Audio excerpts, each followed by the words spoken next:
Hello everyone. आज हम आपको आंग्लो मराठा युद्ध के बारे में बताएंगे। माधोजी राव की मृत्यु के बाद राघोजी गद्दी पर बैठना चाहते थे, लेकिन उनके भाई नारायण को गद्दी पर बिठा दिया गया था। तो वे सत्ता हासिल करने के लिए ब्रिटिशों के पास गए और उन्होंने उनसे मदद मांगी।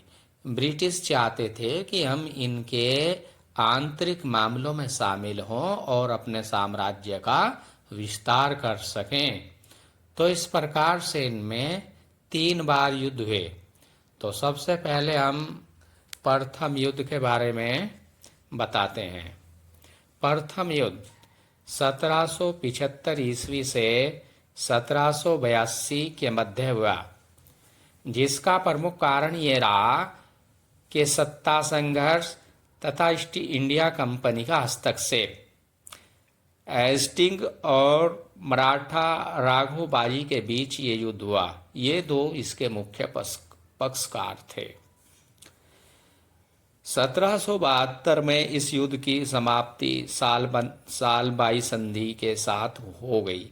इस युद्ध का कोई निर्णायक परिणाम नहीं निकला, न किसी की हार हुई न किसी की जीत हुई, बल्कि मराठों को ही इससे नुकसान हुआ। उनकी शक्ति कमजोर हो गई।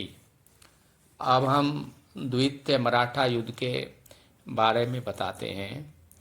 1803 से 1805 के मध्य ये युद्ध हुआ। सत्ता संघर्ष और ब्रिटिशों के साथ में गठबंधन की असमझ के कारण यह युद्ध हुआ था। लॉर्ड कैनरी तथा सिंहगढ़ और महाजी शिंदे प्रमुख इसके पक्षकार थे।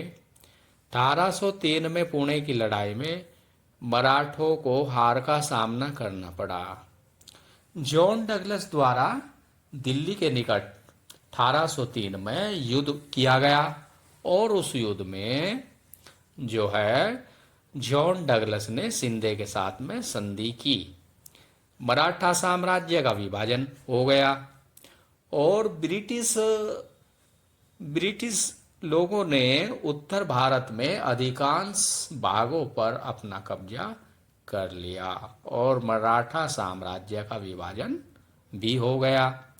अब हम तृतीय युद्ध के बारे में बताने जा रहे हैं। 1817 से 1818 के मध्य यह युद्ध हुआ। इस युद्ध का मुख्य कारण तो मराठा साम्राज्य का विस्तार और ब्रिटिश साम्राज्य के खिलाफ संघर्ष रहा। लॉर्ड हेस्टिंग और मराठा पेशवा बालाजी राव इसमें दो मुख्य पक्षकार थे। मैफिले नीरा नदी के पास और पुणे में प्रमुख लड़ाइयां लड़ी गई। 1818 में पेशवा बालाजी राव को पराजित कर दिया गया और मराठा साम्राज्य का यहीं पर अंत हो गया। पेशवा को बंदी बना लिया गया और ब्रिटिशों ने भारत में अपनी सत्ता स्थापित कर ली। मराठा साम्राज्य का अंत हो गया और ब्रिटिश साम्राज्य का विस्तार हुआ। इस प्रकार से इन 3 युद्धों का परिणाम हुआ। धन्यवाद।